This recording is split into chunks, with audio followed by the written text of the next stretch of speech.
Picture this, it's 7 a.m. and I'm already late, but I can't leave the bathroom. I'm bent forward towards the mirror with tweezers, frantically plucking dark hairs from my chin again. 15 minutes already, my eyes are watering, and one thought looping, what's wrong with me? If you've been there, you know the shame, the exhaustion, the feeling that you're fighting your own body and losing. But here's what I discovered. I wasn't losing, I was fighting the wrong battle. Because facial hair isn't the enemy, it's a messenger. And once I finally understood what my body was trying to tell me, everything shifted, measurably, visibly, permanently. Hi, I'm Dr. Rebecca. Welcome to the Conquer Your PCOS Naturally podcast. Today, I'm pulling back the curtain on PCOS facial hair. We'll talk about the real root causes everyone misses, plus 5 natural strategies backed by actual science that reversed my symptoms. We'll discuss mistakes that keep you stuck and honest timelines for when you'll likely see results. Millions deal with this in silence, but not today. Today, we're talking about it because you deserve answers that actually work. Let's dive in. Let's start with the emotional reality. Your mornings may look like this. You wake up with anxiety already bubbling in your chest. Before even brushing your teeth, you're at the mirror with tweezers or a shaver, frantically removing new growth. You cancel plans if there's no time to fix your face. It extends to intimate moments too. You pull back, avoid closeness, worried a partner might notice. And maybe the worst part? The silence, because even though at least 1 in 10 women and people with ovaries have PCOS, though some research suggests that stat is up to 1 in 5, we don't talk about the facial hair. We don't share our morning rituals or the shame we carry. We suffer alone, convinced either that we're the only ones dealing with this nightmare or that we are broken and unsightly. I had one patient, let's call her Sarah, who told me she stopped dating for years because of her facial hair. Yes, for years. She couldn't bear the thought of someone getting close enough to see and knew that a harsh comment would be devastating. When she finally opened up, I could explain that facial hair is common in PCOS. How common, you might ask? Very. The symptom alone should be considered a red flag indicating the possibility of PCOS in those not yet diagnosed. Because here's something that might surprise you. Folks with PCOS are 14 times, yes, 14 times, more likely to experience hirsutism than those without it. This isn't just cosmetic. How you see yourself affects everything. Your confidence in that job interview, spontaneity in your relationships, your willingness to be photographed at your best friend's wedding, the invitations you accept, and the activities you enjoy. It can seep into every corner of your life, making you feel less feminine, less worthy, less you. And here's what makes me frustrated. Most conventional advice completely misses the mark. The advice is solely focused on removal techniques like laser, wax, depilatory creams, or medications. And while these absolutely have their place and can be sanity saviors, nobody's asking the crucial question, why is this happening in the first place? It's like bailing water out of a sinking boat without fixing the hull. Sure, you might keep your head above water for a while, but you're exhausted and the water keeps coming. Today, we aim to fix the hull. Which brings us to the science and root causes. I promise to keep this practical and straightforward. Excessive PCOS facial hair, the thick dark hair growth we call hirsutism, is driven by excess androgens. Androgens are hormones like testosterone and DHEAS. Now, you might be thinking, wait, isn't testosterone a male hormone? Here's the thing, all bodies produce testosterone regardless of gender. It's often called a male hormone simply because people assigned male at birth typically produce higher levels. But everyone has androgens, it's just a matter of how much. When you have PCOS, androgen levels can creep up into a higher range, or your body becomes more sensitive to normal levels. This affects folks with PCOS across the gender spectrum. The mechanism is the same. elevated or more active androgens signal hair follicles to produce thicker, darker terminal hair in what we call androgen-sensitive areas. But here's the key insight that changed everything for me. High androgens are usually not the root problem. They're a symptom of something deeper. For most, a vital culprit is insulin resistance. Let me explain how this works.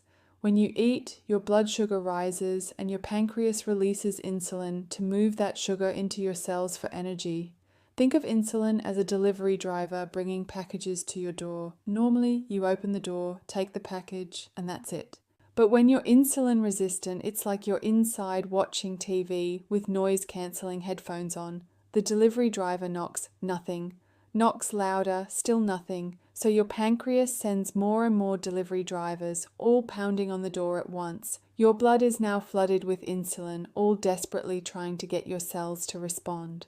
And here's the critical connection. Elevated insulin stimulates your ovaries to produce more androgens, particularly testosterone. It also suppresses a protein called SHBG, or sex hormone binding globulin, which keeps androgens bound and inactive in your bloodstream. When SHBG drops, more free testosterone circulates in your bloodstream, able to bind to receptors in your hair follicles and stimulate that unwanted growth.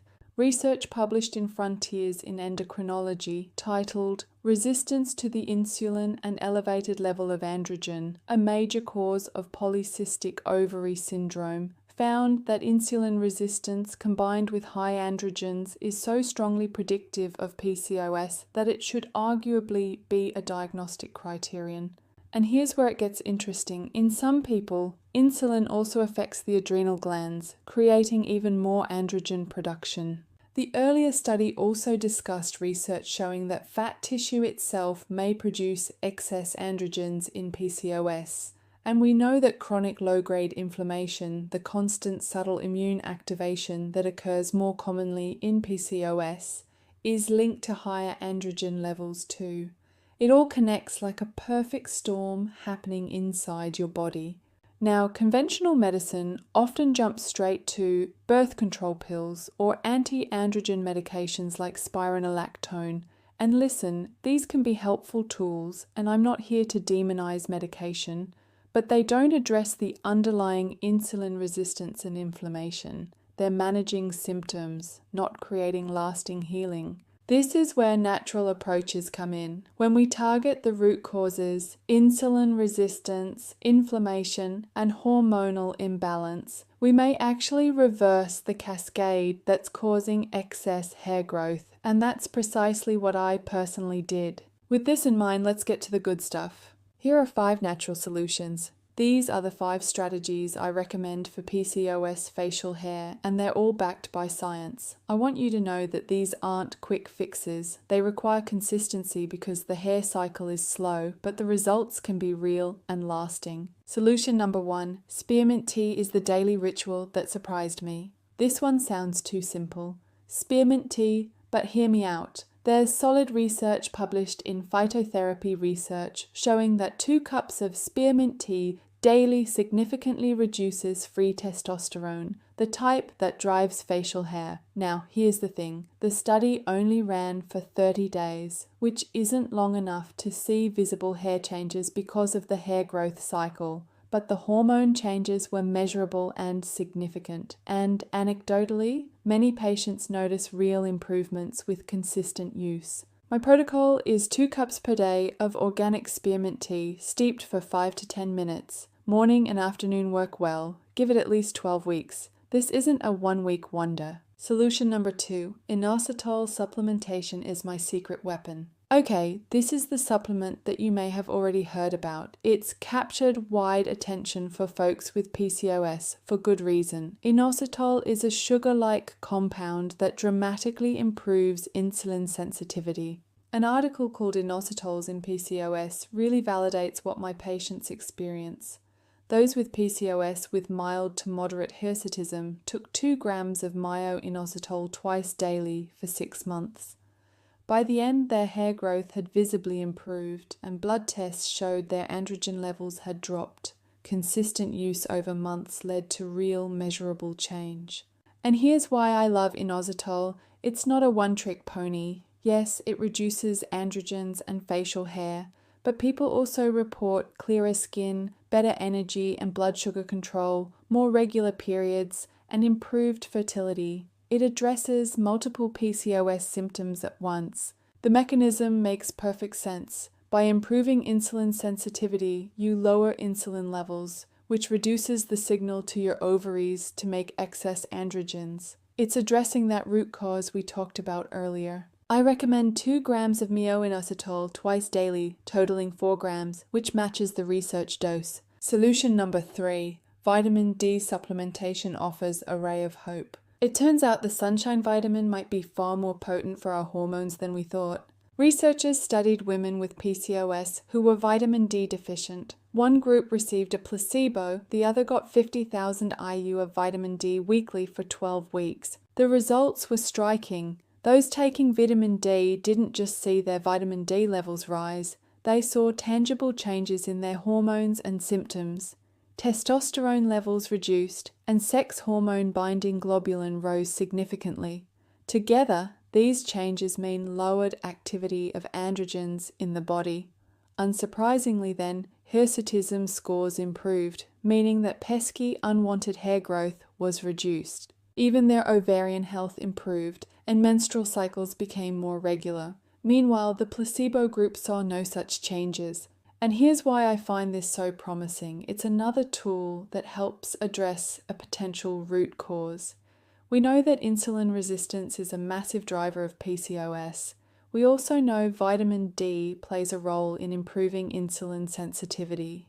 By helping your body use insulin more effectively, you can lower the signal telling your ovaries to pump out excess testosterone. It's a chain reaction that starts with a simple nutrient. This could mean better fertility and reproductive health down the line. It's incredible to think that something as foundational as vitamin D can help regulate cycles, reduce androgen levels, and improve hair growth all at once. With that said, an important word of caution. The dose used in this study is a prescription-level treatment for a deficiency. Please don't start this high dose on your own. Talk to your health professional, get your levels checked, and find the correct dose for you. It's all about working with your body safely. Solution number 4, low glycemic dietary changes lays the foundation for recovery. This one is non-negotiable if you want to address insulin resistance and symptoms like unwanted facial hair in PCOS. The food you eat directly affects your blood sugar, which in turn affects your insulin and subsequently your androgens.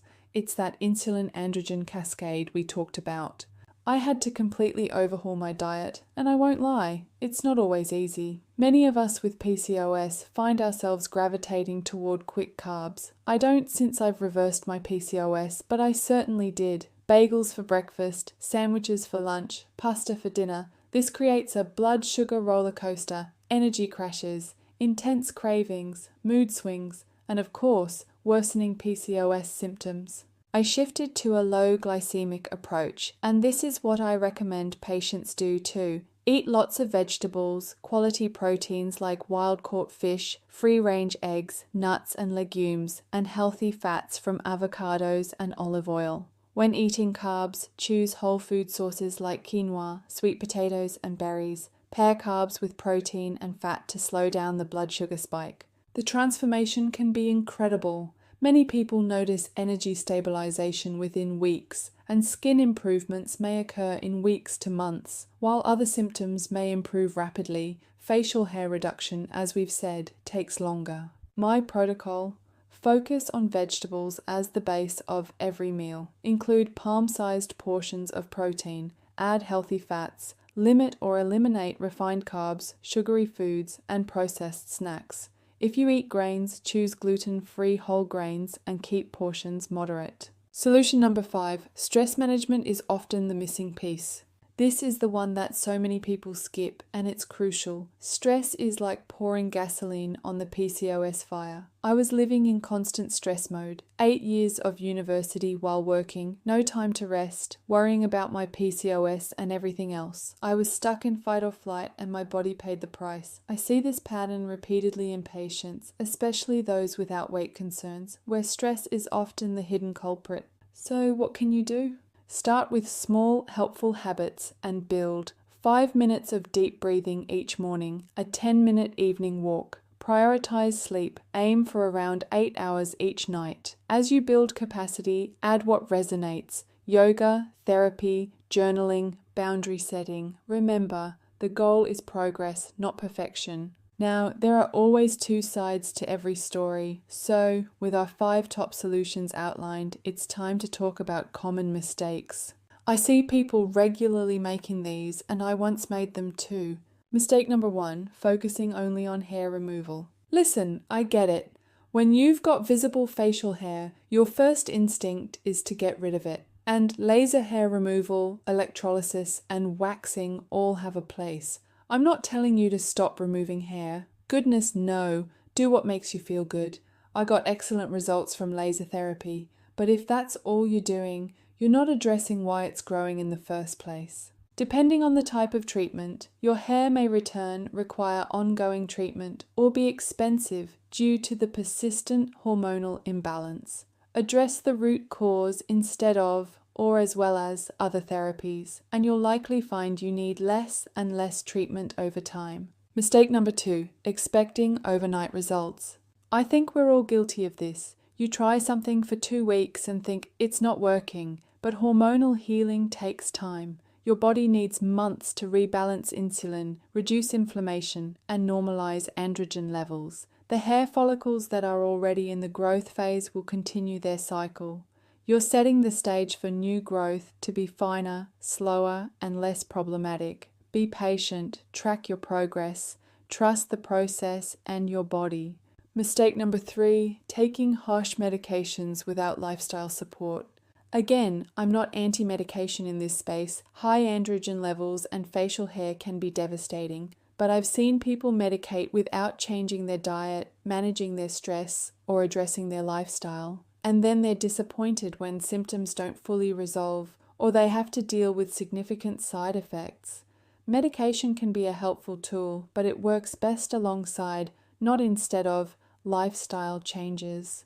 Mistake number 4, giving up too soon. This breaks my heart. I've talked to folks who tried natural approaches briefly, didn't see dramatic changes, and threw in the towel. They went back to feeling hopeless, convinced nothing would work. But true healing, especially hormonal healing, can take 3 to 6 months or more. Your body has been in this state for years, maybe decades.